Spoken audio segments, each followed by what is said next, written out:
Welcome back, everybody, to yet again another episode of your favorite podcast, Boomer and Junior. My name's Boomer. And I'm Junior. Welcome back. It is December 28th. Happy post-Christmas, everybody. We hope that everyone got a really good time and, had a really good time with family and got some time to unwind and unplug from everything that's going on in their worlds. Zachy boy, how was Christmas with the family? Boy, give us the rundown. It was good. We went to Illinois to visit the grandma and great grandma. Had a great time there, hanging out with them. Some good quality time, some good baking, some good sweet treats and stuff, and great Christmas dinner too. Yeah, it was a very fun time. Yeah. How about you, Nick? How was your holiday season going? Dude, I think I slept until 11 a.m.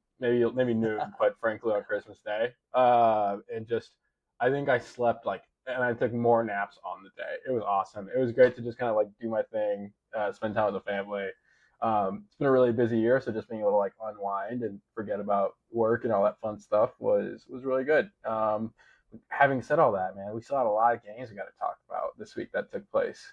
A lot of good football, a lot of good action that took place. You want to kick us off? Yeah, absolutely. Starting off with this past week, we had the Cal-Hawaii game, the Sheraton Hawaii Bowl, which was very fun. And Hawaii in this one was pretty cool.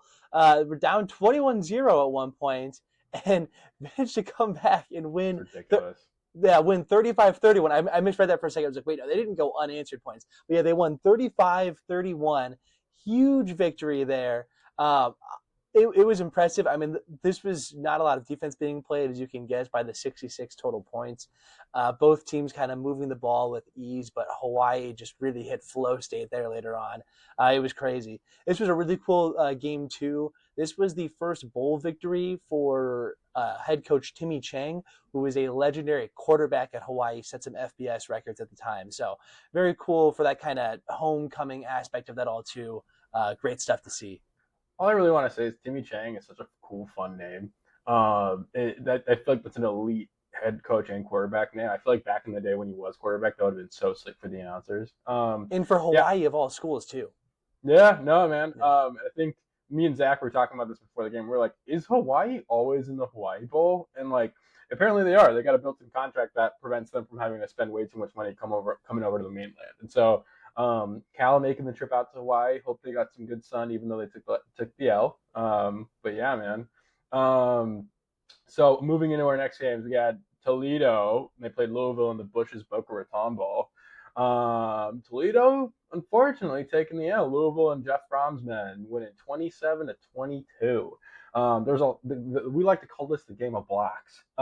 We had blocked field goals, we had a blocked extra point, and a blocked punt. And I mean, the icing on the cake of all this really is just that there was a brawl at the end of the game. Come on, guys. It's bowl season. Everyone's on vacation. Why? Half the team's getting ready for the draft at this point. What is the point of having to fight? Yeah, there were some memes coming out of this game of the presenters that, gave out the awards at the end of the game. I thought was really funny. It's some of them had some really goofy faces. I will let y'all dive into that as you can, but yeah, go Louisville, go Cards, taking the win on a really weird game. Yeah, keeping this train rolling, I want to go into one more game. We had New Mexico playing Minnesota in the Rate Bowl, and Minnesota winning 20-17. Let's row that boat, baby. PJ Flex squad getting the bowl win with Jalen Smith's driving touchdown catch in overtime, man. Smith had 6 receptions, 64 yards, and 2 tutties on the day. Not gonna lie, did not think Minnesota had it in them, quite frankly, to win a bowl game. PJ Fleck, I've always had mixed opinions on him as a head coach, especially when it matters in the big games for Minnesota. I mean, they're barely doing it in the normal games, but row that boat, baby. Minnesota winning by 3. Yeah, I mean, Minnesota had obviously a decent enough year to go to a bowl game. However, I also agree with you, I guess, that I didn't think Minnesota was going to win this game. No. And that was really more so a compliment to New Mexico. They had a really great season, got robbed, just barely missed going to that Mountain West Conference Championship game. The Lobos. Yeah, it looked like a really great squad throughout the year. and almost came up. It had to go to overtime, right, for Minnesota to get Mm-hmm. that win. But amazing diving catch in the end zone, though, by Jalen Smith. Yeah, So it was really good. congratulations to the Gophers. Yeah, go. Unfortunately for the Lobos, but go Gophers, man. Moving on to the People's National Championship, as I think I had been jokingly called, but it's actually been officially branded, and that That's is so the goofy. Pop Tarts Bowl, with that matchup of Georgia Tech and BYU, and the Cougars coming out with the win in this one, 25-21. Yeah, dude. Georgia Tech was down 10-7 early in this game, and then zoomed to a 21-10 lead to have at the half. So things were looking pretty bleak for BYU at that point. A completely scoreless third quarter before BYU outscores Georgia Tech 15-0 in that fourth quarter, getting a Yeah. win. Honestly, biggest storyline of this game, besides the off the field theatrics about the whole Pop Tarts Bowl itself, but of the game itself, I think this was the worst game management, clock management, decision making Yeah, it's pretty late in a bad. game that I have ever seen.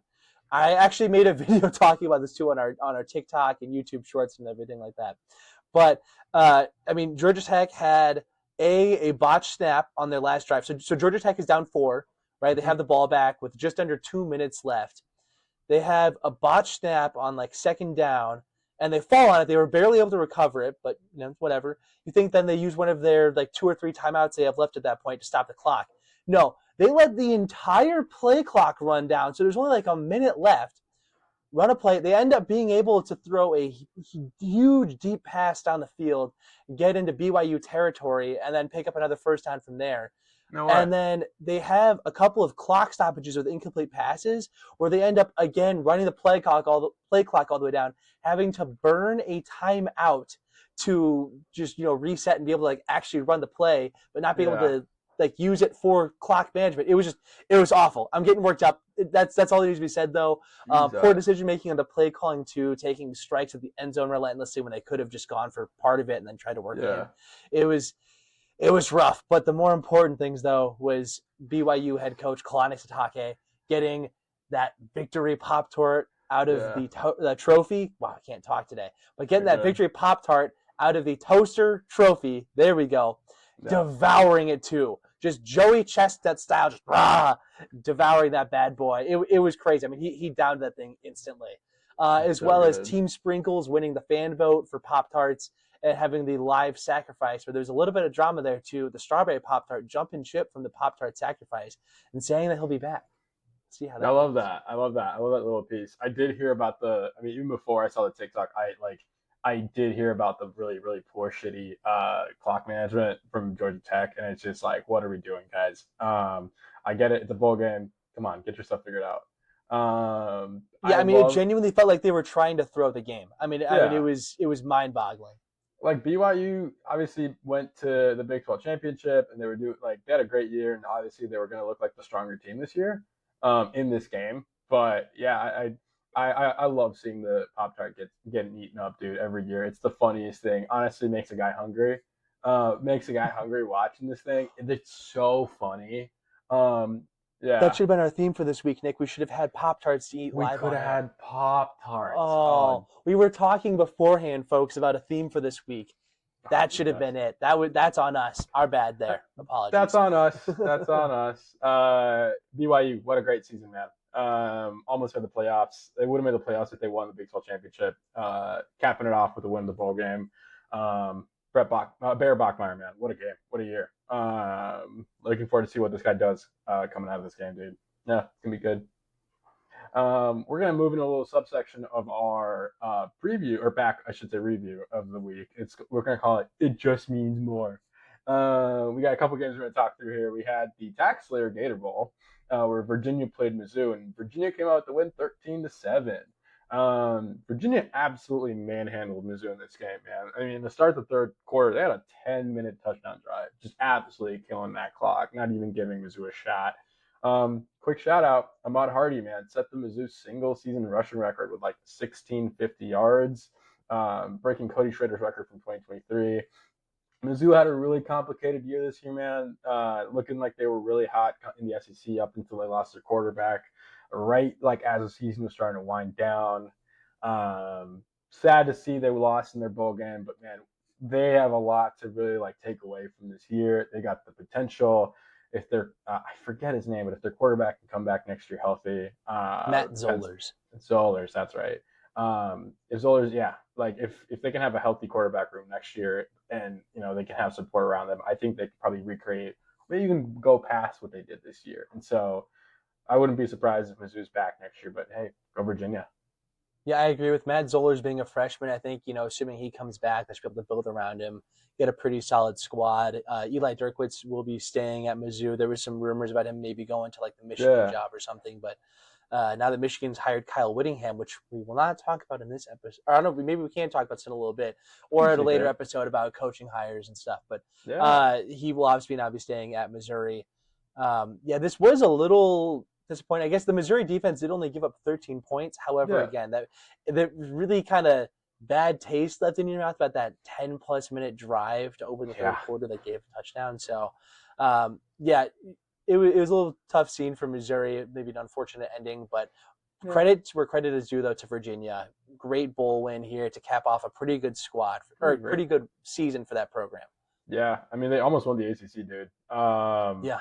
Shout out Virginia for that. Great year for them. I was impressed. I honestly didn't think Mm-hmm. they'd have the year they did. Yeah. Yeah. Good stuff.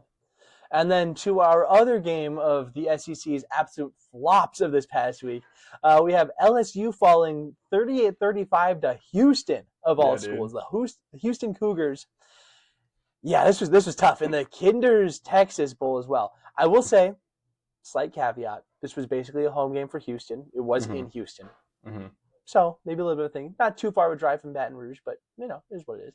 Yeah. But LSU, uh, clearly LSU's gonna need some reshaping of the program with Lane Yeah. Kiffin at the helm. Lane Kiffin didn't coach in this game, but they're gonna need some serious players and talent brought in, as well as maybe Dude, he scheme was on adjustments the and stuff. sidelines. He was on the Mm-hmm. sidelines. He was in the booth, like they were talking to commentators, like he was there in the building. Mm-hmm. But yeah, I think he's gonna have his work cut out for him next year, man. That's for sure. Yeah, I'm sure at least defensively he did not like seeing his squad give up 38 points to Oof. Connor Wegman and company from Houston. It was a do- albeit granted, dominant performance. Willie Fritz, I believe, is the Houston head coach. He got them ready to play, and they got this big victory. This is a big one for the program.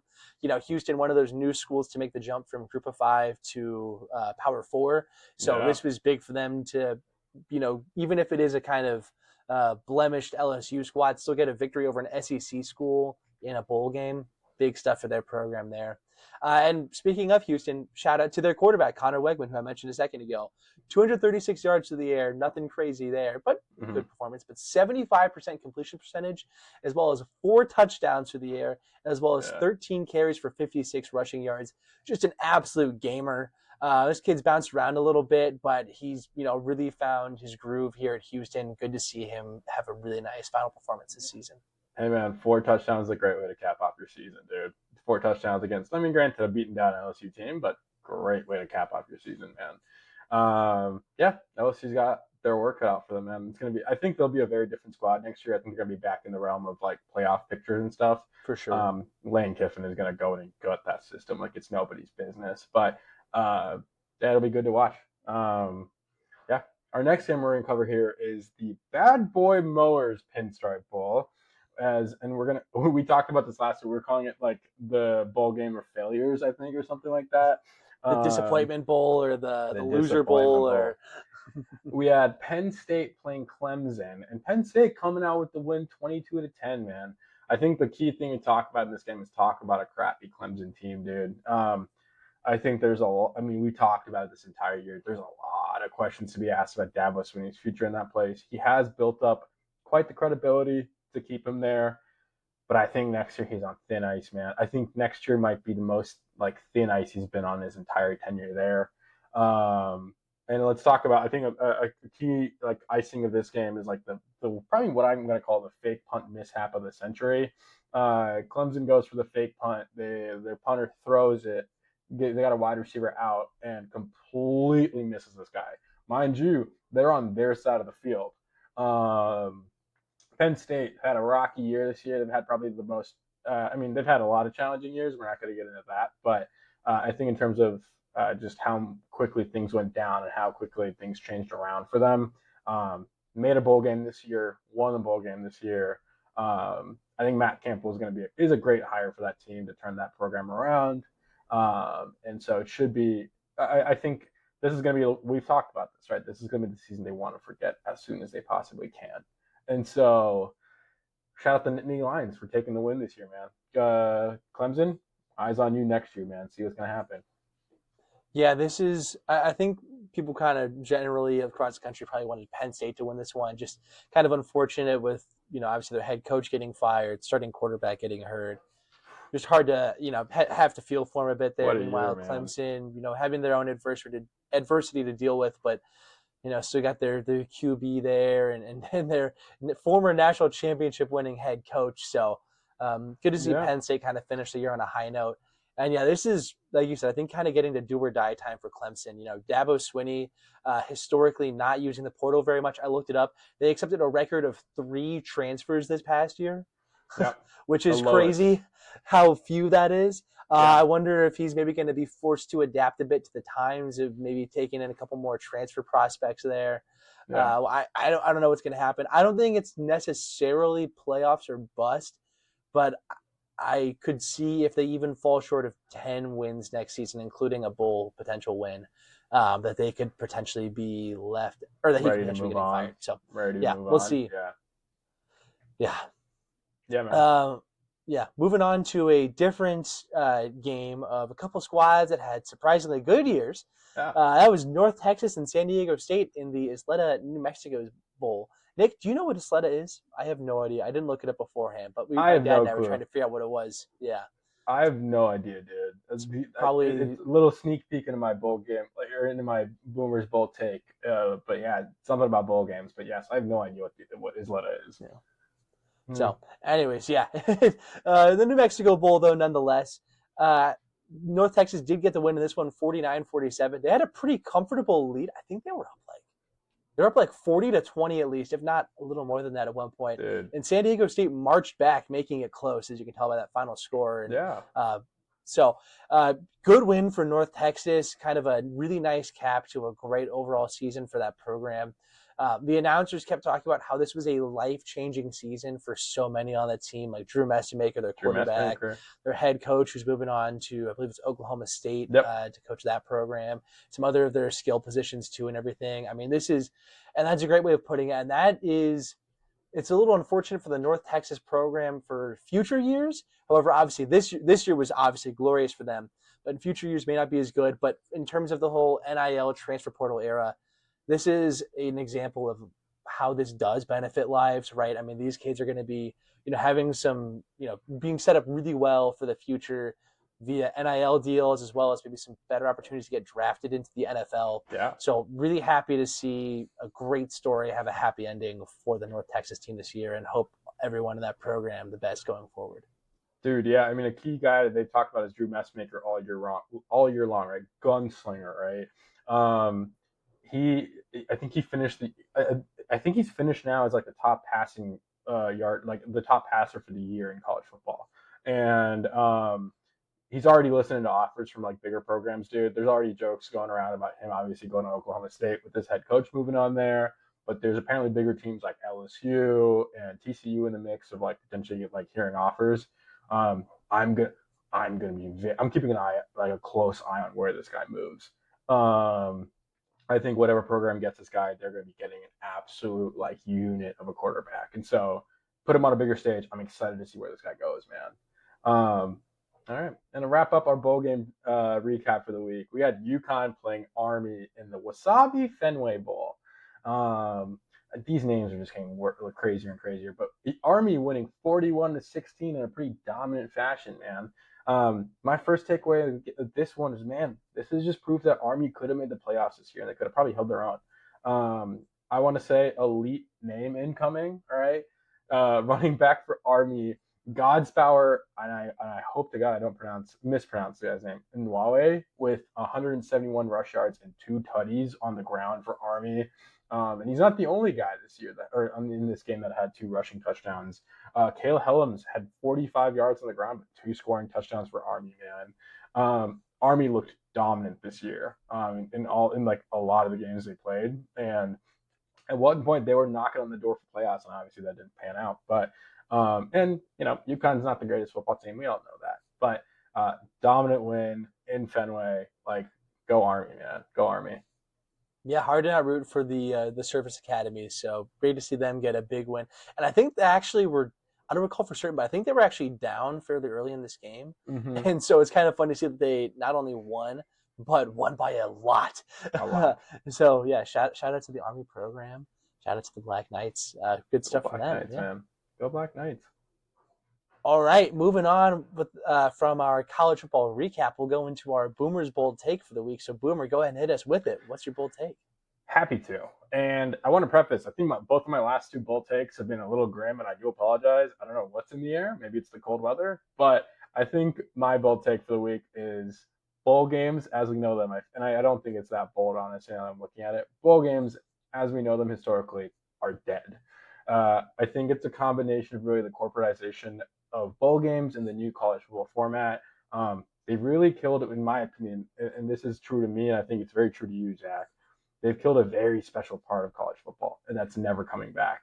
You always look forward to bowl games at the end of the year, and I think it's evident that viewership is going down because of how, like, every year these bowl games are changing, and every year, like, you've got less and less teams keep like looking at these games, and so it makes me a little emo because I love these games. It doesn't matter if it's the Pinstripe Mowers Bowl or whatever. It doesn't matter if it's the Wasabi Bowl. You love to see some postseason action. You love to see seniors get a chance to cap off their year.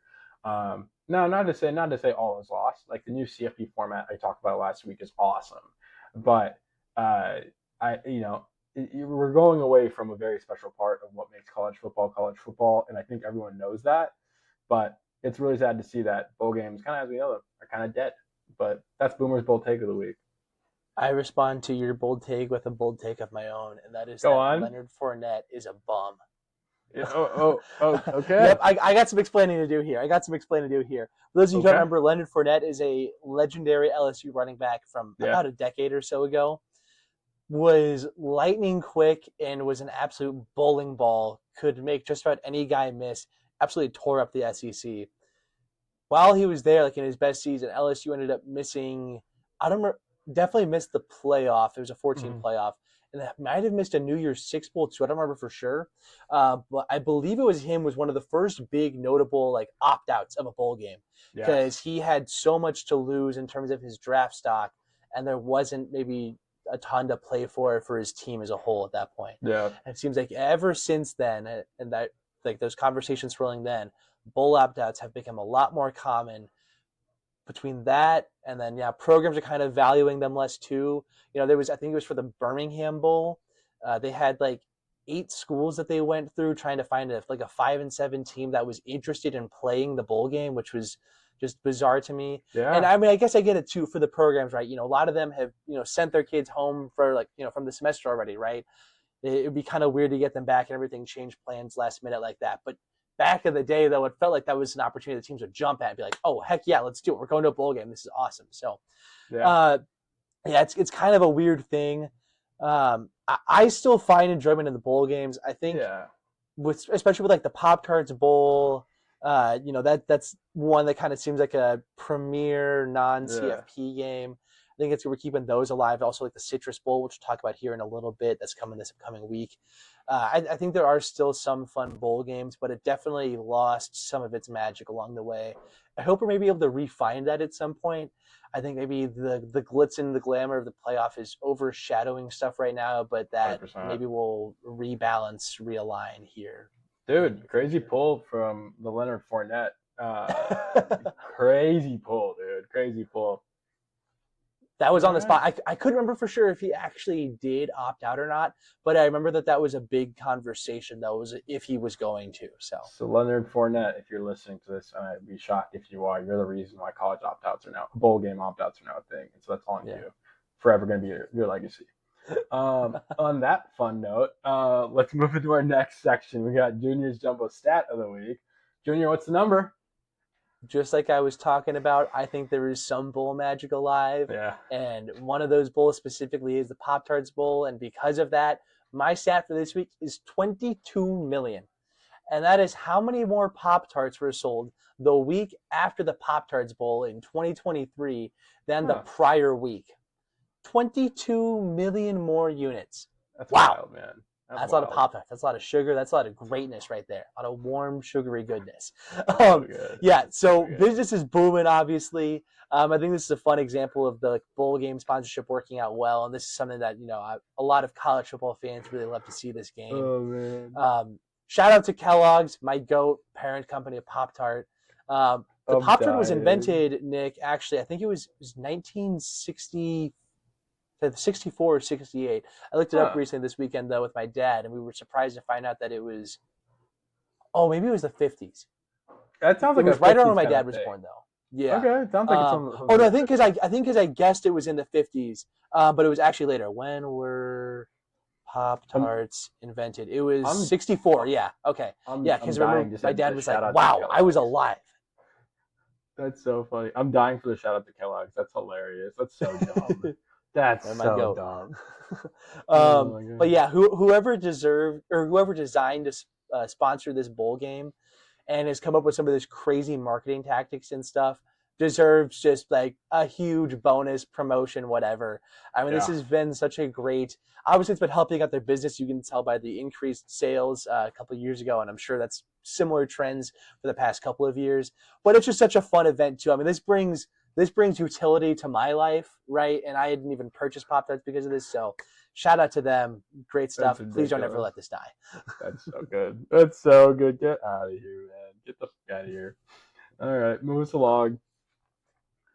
Yeah. So we'll go on then to our. We're gonna do another combined segment of our Boomer Junior Blitz, as well as our playoff games, and then a couple of notable bowl games as a preview Yeah. here for the upcoming week. So, Nick, go ahead and take us off with the first game. Let's do it, man. Before we get into CFP action, we had a couple bowl games we wanted to still shout out. A couple of really good teams, a few good teams that are still in the play for postseason glory and all that fun stuff. First one is Tennessee and Illinois. They're playing this week, and I'm going with Tennessee to win this one by -2.5. Probably more if I'm being honest. If I had to guess, I'd probably give them by 2 scores if at the minimum.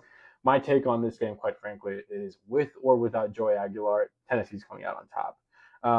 Illinois looked good at different times this year. I mean, they've had their moments, but I think everything that comes with the glory of the SEC that Tennessee has backing them, that well-rounded team, man. I think Tennessee's going to come out they're going to come out the gates, blow out Illinois, in my opinion. My mom and grandma listening to this are not going to enjoy this, but Oh, I'm I'm going to get a going to text agree with message, you that aren't I? Tennessee is going to get a victory here.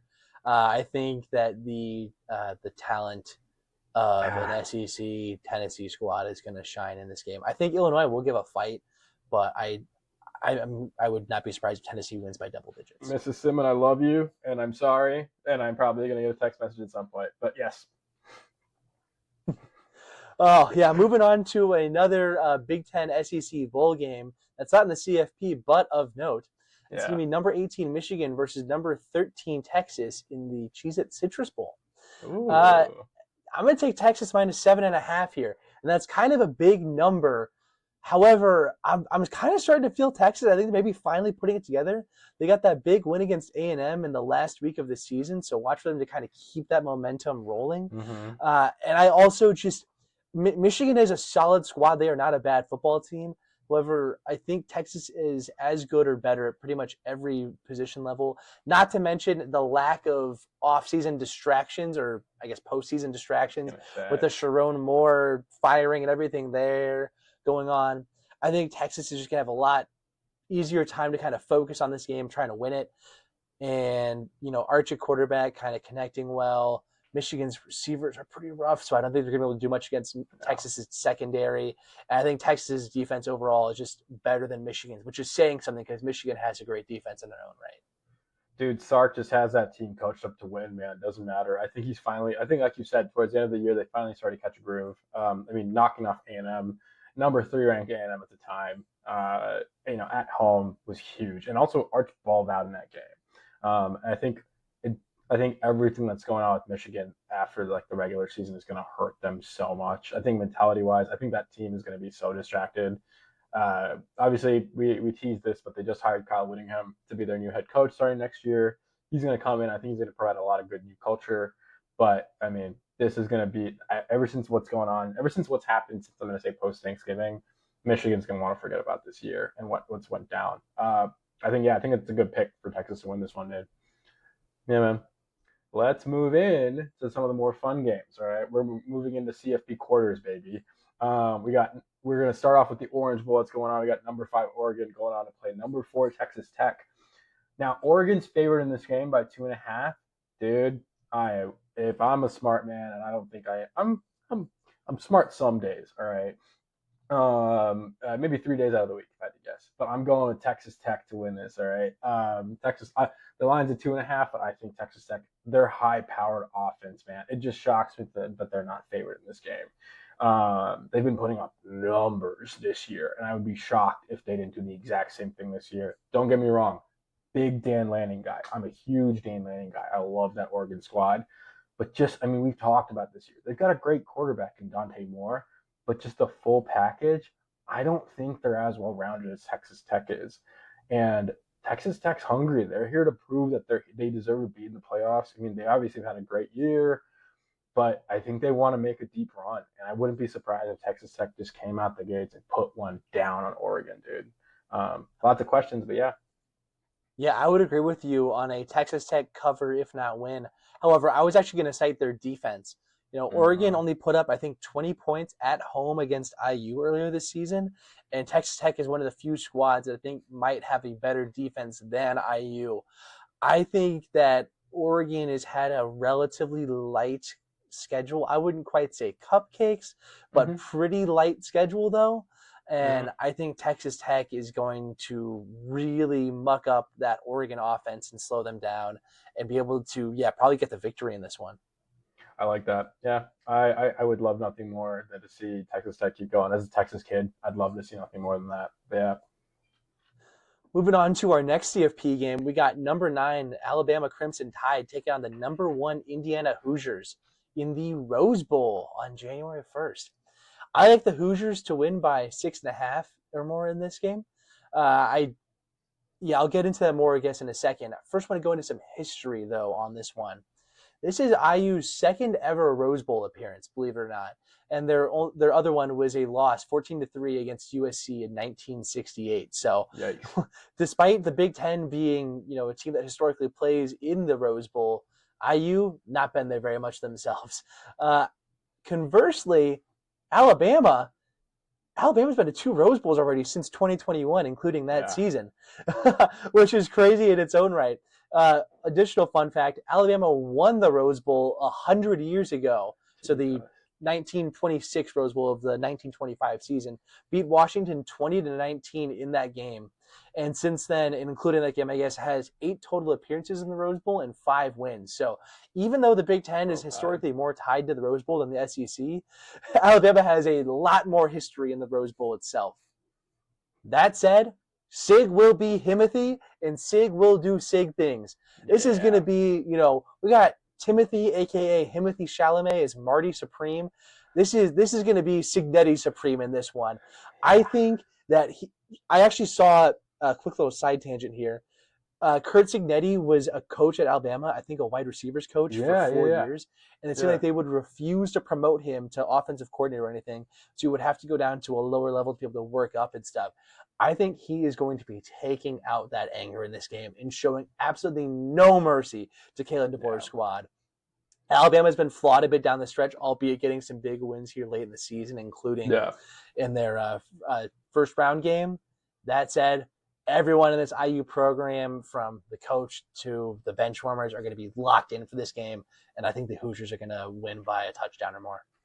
Yeah, man. I mean, IU's not played obviously since the Big Ten championship where they won against Ohio State. Let's point that out.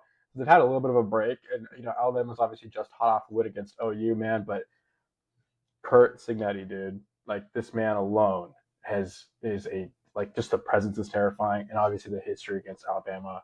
Um, and I think the key thing is, man, Alabama's just not looked dominant towards the stretch, like at the end of the year, and yeah, I'm not surprised that they're going to be like if they get dominant and absolutely thrown around in this game. But yeah, man. Our next bowl game we're going to cover here. is the Sugar Bowl. We've got Ole Miss playing number 3 Georgia. All right, guys, I talked about this. All right, I love this Ole Miss team. Screw Lane Kiffin. I don't care. All right, I love the Rebels. I want nothing more than for the Rebels to give Georgia the absolute business this week. All right, Trinidad Chambliss, my sweet glorious prince, you have looked incredible. I want you to continue to be elite under center. The line's at 6.5, and I'm going with Ole Miss on this one, dude. I Oh man, it's nothing. I mean, actually, it is partially against Georgia, dude. Like, they've had such a great. And credit to Kirby Smart and that entire recruiting team for putting together like an elite system. All right, and we've joked about the Stetson Bennett syndrome this entire year. I think that's something you and I have coined, and that's I fear that's probably what's gonna happen in this game. But man, I said this in my bold take a few weeks ago. Don't be surprised if Ole Miss gets past Georgia. All right, I I want to see I want nothing more than for Ole Miss to shove it in Lane Kiffin's face for how he disrespected that program. And I think I know they've got the firepower to do it. Going with Ole Miss in this game, dude. Yeah, this would be an awesome upset. And this would also, because I mean, Ole Miss wins this game.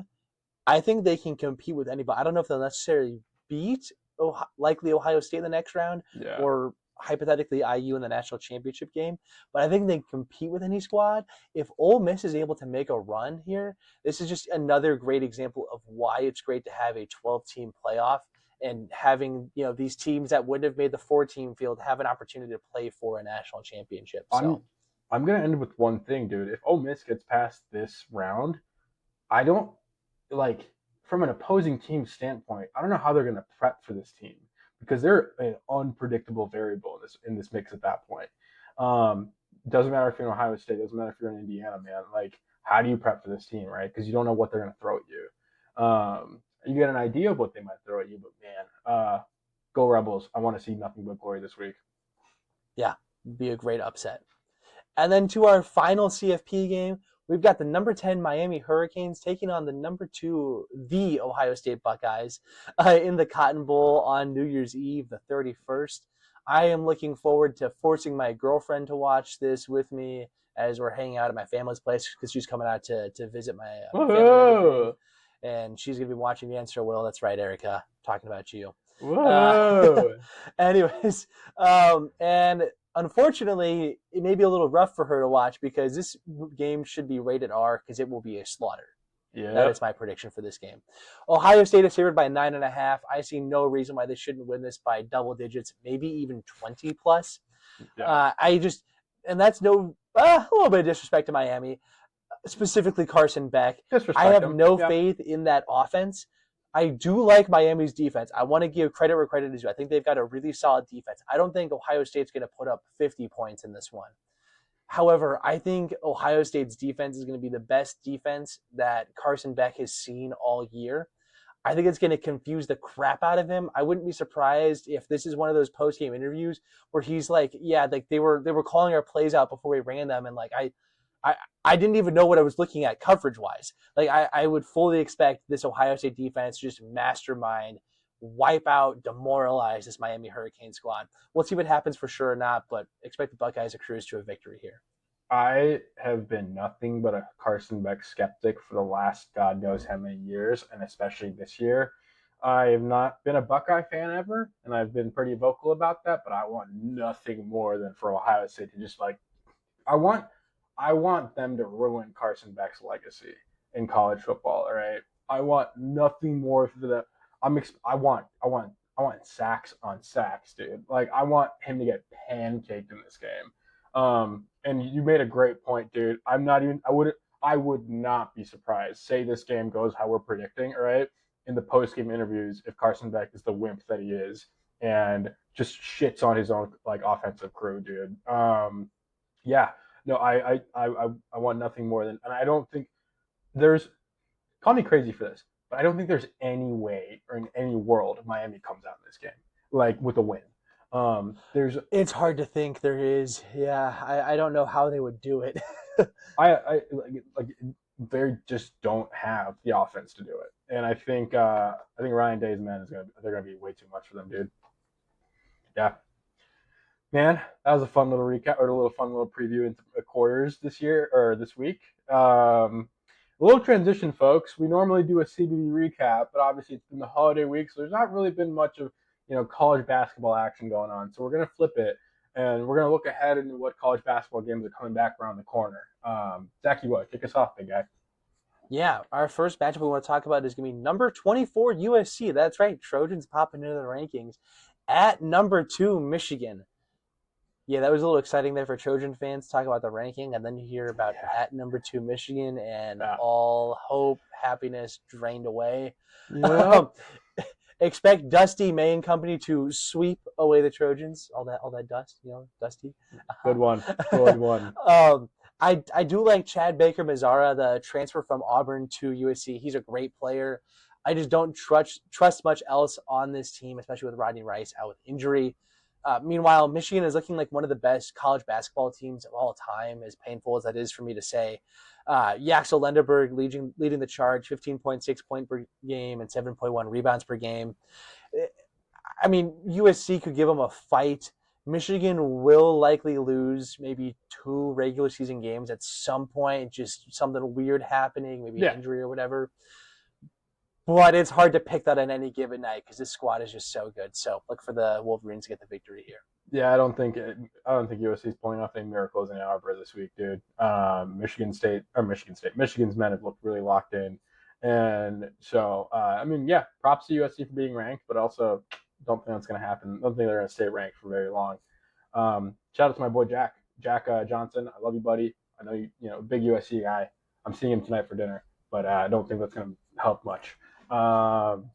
Moving on to our next game recap, we got Kentucky, unranked Kentucky, mind you, at number 14, Alabama. All right. Now, I'll be honest with you, man. I was looking at this one, and I'm like a little surprised Alabama's like going into this year. They looking like a top 10 team, and they've not played like a top 10 team, which is why they're ranked where they're at. Not where I thought they'd be there. Not where I thought they'd be placed this time of year, dude. It's still early days. I get it, but like I thought Alabama would be doing a lot better. Bama's going up against a not so great Kentucky squad this year, man. They've looked kind of all over the place, if I'm being honest with you. Bama's taken some L's. Shout out the Boilers, all right. But I think the home court advantage, I think, is going to be way too overpowering for Mark Pope's men.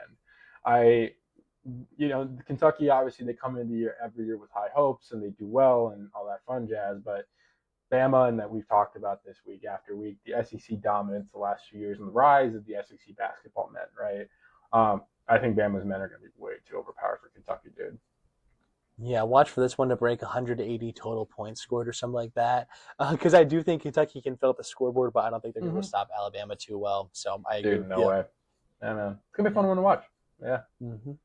Moving on to a game that's near and dear to my heart, that'll be the number 9 Michigan State Spartans heading in to play the number 13 Nebraska Cornhuskers. This is a really big matchup and one that was not expected to be at the beginning of the season.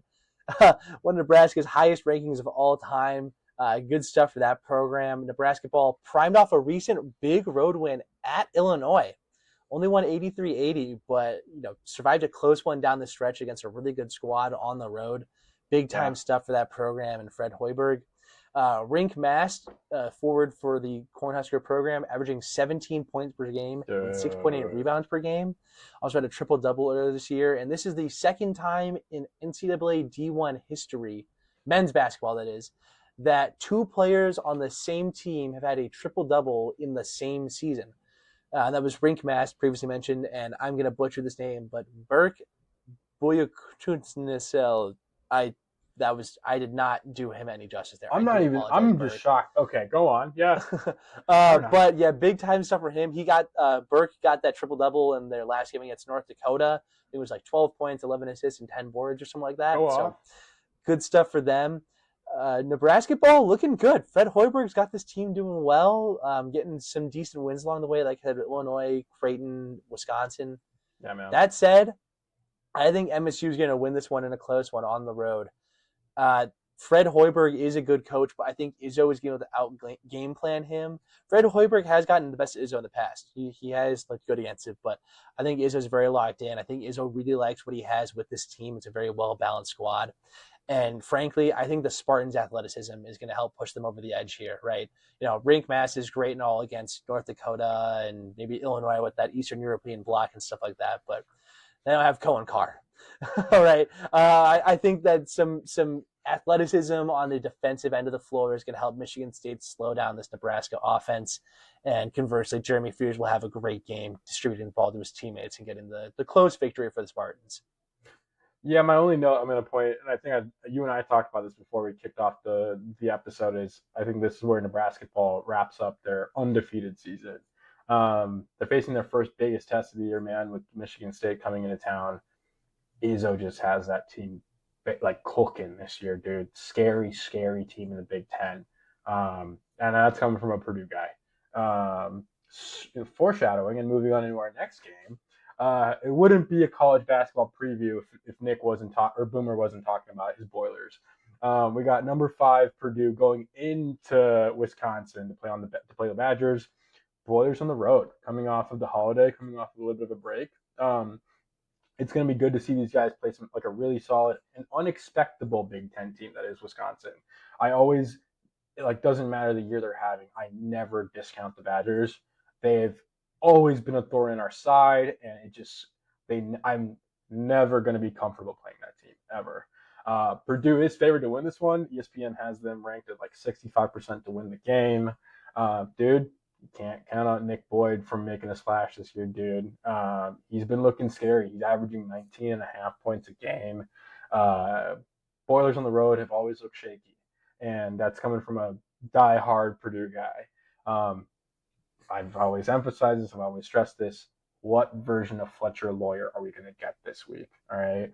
Braden Smith, a lock. TKR, a lock in terms of what we can expect from these guys. The main variable, the shaky variable that is, our guy on the road is Fletcher Lawyer. All right. This isn't Mackey Arena. This isn't Indianapolis. All right. You're on the road in Big Ten country against a very scary, away crowd. Please, for the love of God, don't shoot 20% from the three, Fletcher. I'm praying, but expecting Boilers to win this one. Should be a great one to watch, man. Yeah, I like what you said about Wisconsin kind of always being a thorn in the side. I feel like Wisconsin basketball and Michigan State football are kind of similar in that, well, maybe not the last 2 years of Michigan State football, but in general, they'll have some really good years here and there, right? Like 2015, Nebraska made the Final Four. Big Ten champs in the conference tournament last year. Runner-up. Michigan won the tournament. But anyways, really good squad though. Get some big, some championships along the way. But even when they're having a down year, they're a terrifying team to play. You do not want to face them, especially Scary. At home. So, or just on the road at the Kohl Center. But anyways. Yeah, man. Go Boilers. Moving on over to SEC country, we got number 19 Tennessee Volunteers taking on the number 18 Arkansas Razorbacks. I think the key storyline in this one is that pretty much every NBA team should have a scout in attendance at this game. You've got some seriously talented freshmen and other players facing off in this one. On the Tennessee side, you've got Nate Ament, who's going to be certainly a lottery pick, maybe top 10, top 5 pick. And on the Arkansas side, you got Darius Acuff Jr., Malik Thomas, probably first rounders, Carter Knox, and some others looking like potential later round picks. This is going to be, really big implications for NBA draft potential. And watch out for some high level, high intensity freshman play, and from the teams as a whole. It'll be scrappy, albeit maybe a little sloppy, due to that inexperience with the freshman players. But I think this will be a really great matchup between also two great coaches, between Tennessee's Rick Barnes and Arkansas's John Calipari. I'm a big Calipari guy. And I think the story of this game is going to be the star freshman, dude. Nate Ament is scary. It is unbelievable how this guy plays. I've watched a few games of this guy, and he's nuts. Scrappy is a great way to put it as well. I think this is going to be a very high. There's going to be a lot of fouls thrown in this game. Don't be surprised if it gets real dicey. But yeah, man, should be a great top 20 matchup. All right, guys, let's wrap up our CBB recap. We got a decent one. We got Marquette versus number 4 UConn. Always looking at these two teams. I feel Marquette's not looked good this year. They're 5-8 on the year. Shaka Smart's men are just not looking good. UConn's still balling, man. Top 5 team. My take on this game is, and the reason I say this is because they fumbled a game against obviously number 1 Arizona early in the year at home. If UConn somehow manages to fumble a home game against this crowd, I'd be shocked. Quick plug, Solo Ball, man, averaging 15.5 points a game for UConn. He's looking deadly on the court. Key player for Marquette to call out is Chase Ross, and I think the question is, can he pull off something unbelievable in Connecticut? My gut says no. I think Hurley's going to have those men coached up to put a beating down on Marquette. It sucks. Marquette's a historically good basketball program. It's tough to see them go 5-8 this year, but I think UConn is going to be way too overpowered for them to come off in Connecticut, dude. Yeah, I think UConn likely gets a pretty easy victory in this one. However, yeah, it is a little weird. Historically great program with a great head coach in Marquette with Shaka Smart. You never know. You cook up a little something spicy. Dan Hurley's probably going to get the win, but we'll see what happens. Yeah, man. Never thought I'd say that. I hate the Huskies. Here we are. All right, and with that, that'll wrap up our CBB preview and our episode as a whole. So thank you very much, as always, for listening, everyone. Make sure, as always, to rate, review, like, subscribe, follow, all that jazz on the YouTube, Spotify, etc. If you got any questions or feedback, make sure to hit us up at our email, officialboomerandjunior@gmail.com. And check out Words. Make sure to check out our social media. We got our TikTok, Instagram, YouTube Shorts, posted some bonus content there, as well as episode releases on Facebook. So make sure you check that all out. Thank you, as always, for tuning in, and Happy New Year. Happy New Year. Be safe. Bye, everybody.